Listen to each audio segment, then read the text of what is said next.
Official. মা, আপনি এই বৃষ্টির মধ্যে মাঠে ঘাস কাটতে যাবেন না? আর এমনিতেও মাঠে যাওয়ার পথটা একদম কাদা মাটিতে ভরে গেছে। আপনি পা পিছলে পড়ে যেতে পারেন। আমার ছেলে দীপুর বলা কথাটা শুনে আমি মুচকি হেসে ফেলে বললাম, আমি পড়ব না রে দীপু। কাদা মাটিতে হাঁটার অভ্যাস আছে আমার।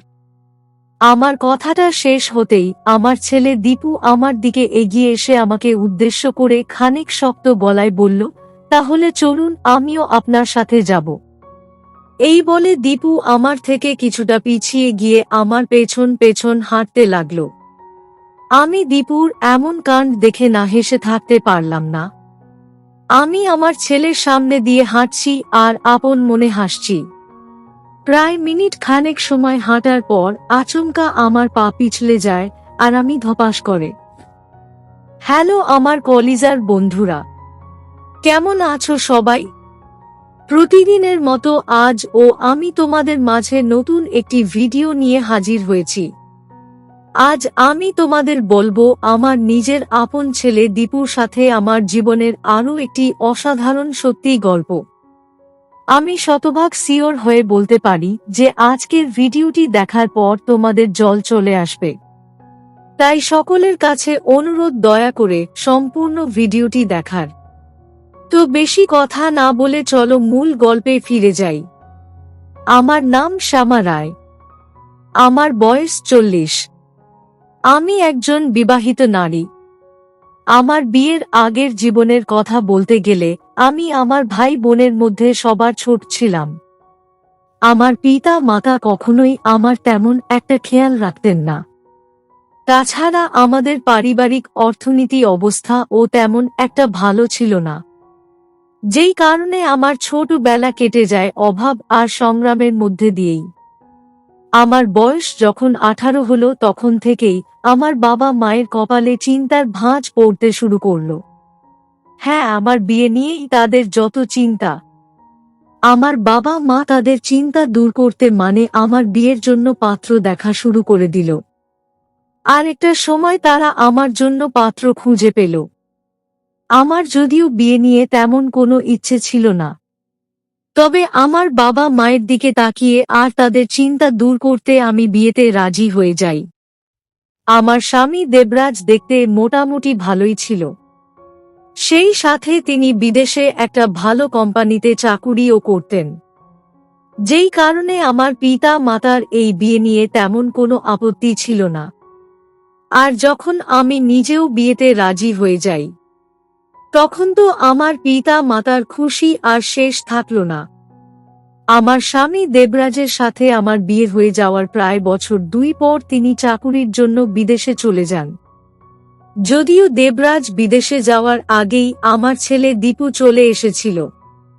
আর আমার স্বামী দেবরাজ বিদেশে চলে যাওয়ার পর আমিও আমার ছেলে দীপুকে নিয়ে আমাদের গ্রামের বাড়ি চলে আসি। আমি গ্রামের বাড়ি চলে আসার পর আমার জীবন মোটামুটি ভালোই চলছিল।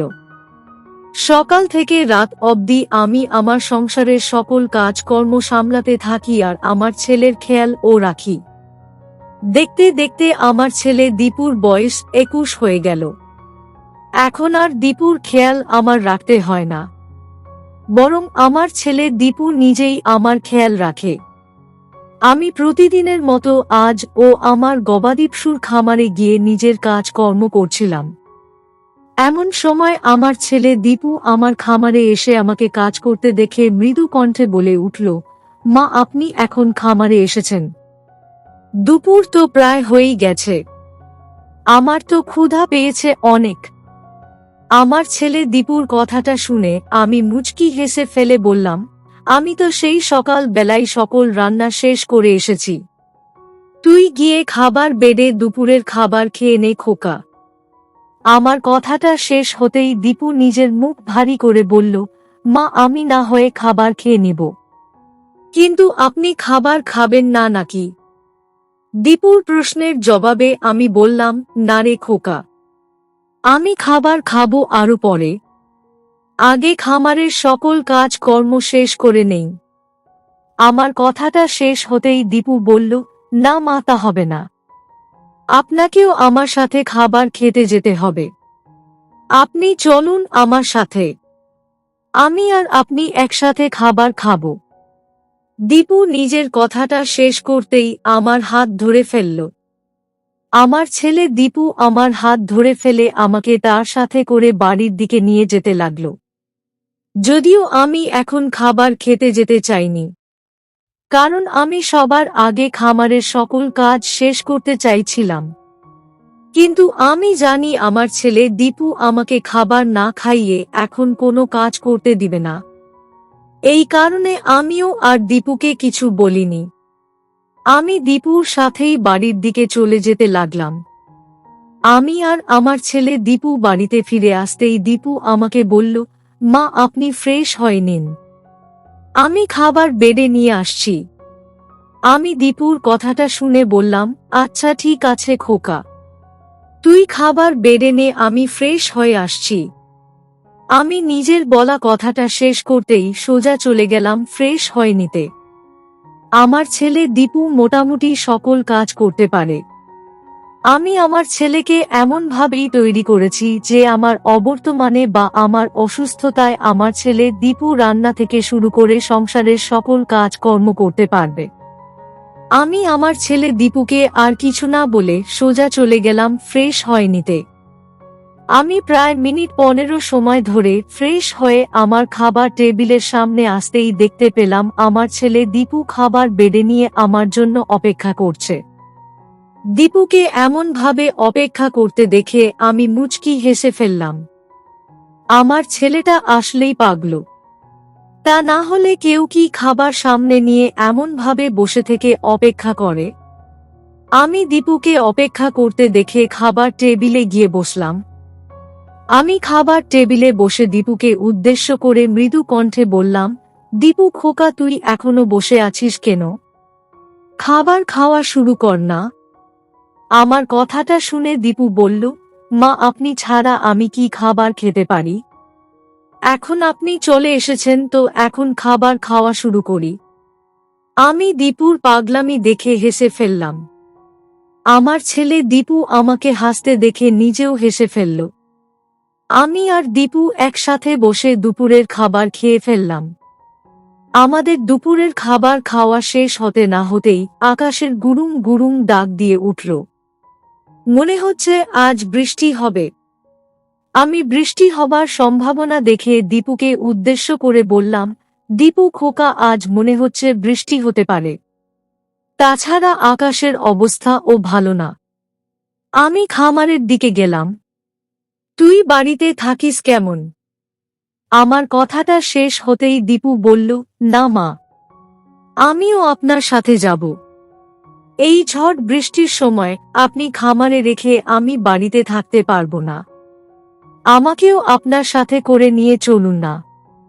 আমার ছেলে দীপুর বলা কথাটা শুনে আমি শান্ত গলায় বললাম, না খোকা, তোকে খামারে যেতে হবে না, আমি একাই পারবো, সমস্যা নেই। তুই খোকা জেদ করিস না, তুই বাড়িতে থাক। আমার কথাটা সম্পূর্ণ হবার সাথে সাথেই দীপু খানিক ভারী কণ্ঠে বলল, মা আমি আপনার সাথে খামারে গেলে কি আপনার কোনো সমস্যা আছে? দীপুর প্রশ্নটা শুনে আমি কিছুটা অবাক হয়ে গেলাম। আমি আমার ছেলে দীপুর বলা কথাটা শুনে পেছন ফিরে তাকালাম আর দীপুকে উদ্দেশ্য করে বললাম, দীপু খোকা এটা কি ধরনের কথা বললি তুই? তুই আমার সাথে গেলে আমার কি সমস্যা হবে? আর এমনিতেও তুই আমার সাথে খামারে গিয়ে সব সময় তো আমার কাজে আমাকে সাহায্য করিস, এতে সমস্যা হবার কি আছে? আমার প্রশ্নের উত্তরে আমার ছেলে দীপু বলল, যদি আপনার কোনো সমস্যা না থাকে তাহলে আমাকে কেন আপনার সাথে যেতে দিতে চাইছেন না মা? আর আমি আপনার সাথে গেলে তো আপনার কাজ ও দ্রুত শেষ হবে। দীপুর কথাটা শুনে আমি নিজের শাড়ির আঁচলটা মাথার উপর দিকে টেনে নিয়ে বললাম, খোকা তোর সাথে কথায় পেরে ওঠা মুশকিল, তার থেকে ভালো চল তুই আমার সাথে। আমার সম্মতি পেতেই দীপুর চোখে মুখে বিজয়ের হাসি ফুটে উঠল। দীপু তো এটাই চায় যে তার মা যেন সব সময় দীপুকে তার সাথেই রাখে। আর দীপু নিজের মায়ের পাশে থেকে মায়ের সেবা করতে চায়। আমি আমার ছেলে দীপুর জেদ রাখতে গিয়ে দীপুকে নিজের সাথে করে নিয়ে চলে গেলাম আমাদের খামারের দিকে। আমি আর দীপু একসাথে আমাদের বাড়ি থেকে বেরিয়ে খামারের যাওয়ার জন্য পথ ধরে হাঁটছিলাম।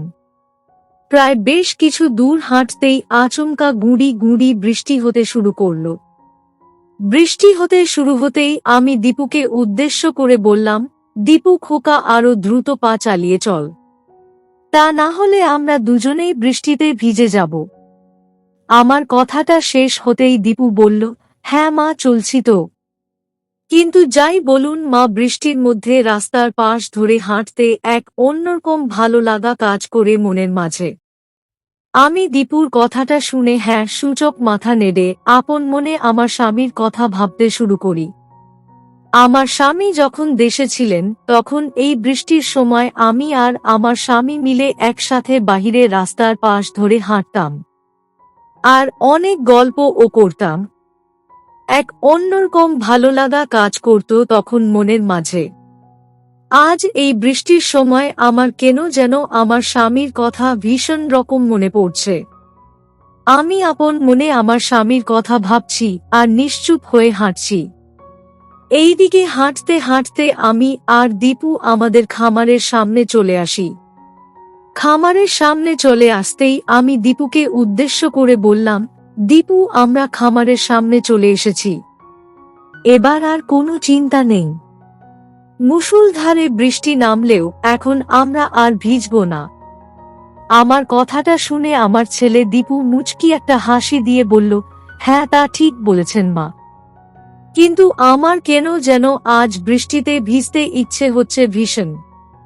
আমি দীপুর কথাটা শুনে কিছুটা শক্ত গলায় বললাম, না খোকা, এই বৃষ্টিতে ভিজলে শরীর খারাপ করবে। এই কারণেই আমি তোকে আমার সাথে নিয়ে আসতে চাইছিলাম না। আমি জানি তো আমার ছেলে বৃষ্টির সময় কেন আমার সাথে খামারে আসতে চাইছে। আমার কথাটা শুনে দীপু আমার দিকে দৃষ্টিপাত করল। আমার ছেলে দীপু আমার দিকে তাকিয়ে আপন মনে কিছু একটা চিন্তা করতে লাগল। দীপুকে এমনভাবে চিন্তা করতে দেখে আমি দীপুর হাত ধরে বললাম, এখন আর কিছু চিন্তা করতে হবে না, তুই আমার সাথে খামারের ভিতরে চল, এখনো অনেক কাজ পড়ে আছে খামারে। আমার কথা মতো আমার ছেলে দীপু আমার সাথে খামারের মধ্যে চলে আসলো।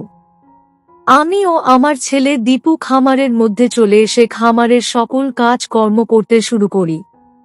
আমি আর দীপু একসাথেই খামারের কাজগুলো করছি। তবে আজ কেন যেন আমার মনটা ভীষণ রকম অশান্ত হয়ে আছে। কোনো কিছুই আজ ভালো লাগছে না আমার। আমি বেখেয়ালি ভাবে নিজের খামারের সকল কাজ কর্ম করছি। এইদিকে আমার ছেলে দীপু আমার দিকে এক অদ্ভুত দৃষ্টিতে তাকিয়ে আছে। আমি কাজ করার মাঝেই আচমকা অনুভব করতে পারলাম যে কেউ হয়তো আমার দিকে তাকিয়ে আছে। বিষয়টা অনুভব করতেই আমি আমার ছেলে দীপুর দিকে তাকালাম। আমি আমার ছেলে দীপুর দিকে তাকিয়ে ভীষণ রকম অবাক হয়ে গেলাম। আমি দেখতে পেলাম আমার ছেলে দীপু আমার দিকেই এক দৃষ্টিতে তাকিয়ে আছে। আমি দীপুকে আমার দিকে এমনভাবে এক দৃষ্টিতে তাকিয়ে থাকতে দেখে কিছুটা অবাক হয়ে দীপুকে জিজ্ঞেস করলাম, দীপু খোকা, তুই আমার দিকে এমনভাবে তাকিয়ে আছিস কেন? কি হয়েছে খোকা? আমার প্রশ্নটা শুনে দীপু একটা দীর্ঘশ্বাস ফেলে বলল, মা, সেই তখন থেকে দেখছি আপনি কোনো একটা বিষয় নিয়ে মন খারাপ করে আছেন। আপনার মন খারাপ হয়ে আছে কেন মা? আমার ছেলে দীপুর প্রশ্নটা শুনে আমি শান্ত গলায় বললাম, আমি ঠিক আছি খোকা, আমাকে নিয়ে তুই এত চিন্তা করিস না। দীপু বলল, মা, আপনি আমাকে মিথ্যা কেন বলছেন? আমার আপনার মুখ দেখে বেশ ভালোই বুঝতে পারছি যে আপনার মনটা ভালো নেই। আপনি আমাকে সত্যি করে বলুন যে কেন আপনার মন খারাপ। আমি দীপুর কথাটা শুনে দীপুকে নিজের মনের কোণে জমে থাকা সকল মন খারাপের কথা বলে ফেললাম। আমার ছেলে দীপু আমার সকল কথা শোনার পর আমাকে সান্ত্বনা দিল। এইদিকে বৃষ্টি পড়া ও বন্ধ হয়ে গেছে। বৃষ্টি বন্ধ হতেই আমি আমার খামারে থাকা গবাদিপশুর জন্য ঘাস কেটে নিয়ে আসার জন্য খামার থেকে বেরিয়ে মাঠের দিকে চলে যেতে লাগলাম। আমাদের সকল ঘাস মাঠে চাষ করা হয়। আমি খামার থেকে বেরিয়ে মাঠের দিকে যেতে নিতেই আমার ছেলে দীপু আমাকে উদ্দেশ্য করে শক্ত গলায় বলে উঠল, মা, আপনি এই বৃষ্টির মধ্যে মাঠে ঘাস কাটতে যাবেন না। আর এমনিতেও মাঠে যাওয়ার পথটা একদম কাদা মাটিতে ভরে গেছে। আপনি পা পিছলে পড়ে যেতে পারেন। আমার ছেলে দীপুর বলা কথাটা শুনে আমি মুচকি হেসে ফেলে বললাম, আমি পড়ব না রে দীপু। কাদা মাটিতে হাঁটার অভ্যাস আছে আমার। আমার কথাটা শেষ হতেই আমার ছেলে দীপু আমার দিকে এগিয়ে এসে আমাকে উদ্দেশ্য করে খানিক শক্ত গলায় বলল, তাহলে চলুন, আমিও আপনার সাথে যাব। এই বলে দীপু আমার থেকে কিছুটা পিছিয়ে গিয়ে আমার পেছন পেছন হাঁটতে লাগল। আমি দীপুর এমন কাণ্ড দেখে না হেসে থাকতে পারলাম না। আমি আমার ছেলের সামনে দিয়ে হাঁটছি আর আপন মনে হাসছি। প্রায় মিনিট খানেক সময় হাঁটার পর আচমকা আমার পা পিছলে যায় আর আমি ধপাস করে পড়ে যেতে নেই। দীপু আমাকে পড়ে যেতে দেখে দ্রুত আমার দিকে এগিয়ে আসে আর কোনো মতে আমাকে পড়ে যাওয়ার থেকে আটকে নেয়। দীপু আমাকে পেছন থেকে ধরে ফেলতেই আমি দীপুকে উদ্দেশ্য করে বললাম, খোকা, তুই আমাকে সেভ করে দিলি। আমি তো এখনই পড়ে যেতাম। তুই না থাকলে যে আমার কি হতো। আমার কথাটা শেষ হতেই দীপু বলল, এই কারণেই তো আমি সব সময় আপনার পাশে থাকতে চাই। কিন্তু আপনি তো আমাকে আপনার সাথে কোথায় নিয়ে যেতেই চাইছেন না। আমি আর কি করব বলুন। দীপুর কথাটা শুনে আমি আনমনে হেসে ফেললাম আর দীপুর মাথায় আলতো করে হাত বুলিয়ে দিয়ে বললাম, হয়েছে, আর দুঃখ পেতে হবে না। আজ থেকে তুই সব সময় আমার পাশেই থাকবি। এখন চল, মাঠে চলে যাই। আমি নিজের কথাটা শেষ করতেই আমার ছেলে দীপুকে সাথে নিয়ে সোজা চলে গেলাম ঘাসের মাঠে। আমি আর আমার ছেলে দীপু ঘাসের মাঠে এসে একসাথে সকল কাজ করে ফেললাম। সত্যি বলতে দীপুর সাথে এমনভাবে কাজ করতে আমার ভীষণ ভালো লাগছে। আমার মনটা আজ যেন একদম শান্ত হয়ে গেছে। দীপুর মতো ছেলে, দায়িত্বশীল ছেলে পাশে থাকা মানে আমার আর কোনো চিন্তা করার প্রয়োজন নেই। আজ আমি সত্যি অনেক খুশি। তো বন্ধুরা, এই ছিল আমার নিজের আপন ছেলের সাথে আমার জীবনের একটি সত্যি ঘটনা। তোমাদের কেমন লাগলো আজকের গল্পটা? অবশ্যই কমেন্টে জানাবেন। প্রিয় বন্ধুরা, আজকের ভিডিওটি এখানেই শেষ করলাম। যদি আমাদের ভিডিওটি আপনাদের ভালো লেগে থাকে তবে একটা লাইক করবেন এবং চ্যানেলটি সাবস্ক্রাইব করবেন। আজকের জন্য আপনাদের কাছে বিদায় নিচ্ছি। দেখা হবে আগামীকাল নতুন একটি ভিডিও নিয়ে। সে পর্যন্ত সবাই ভালো থাকবেন। ধন্যবাদ।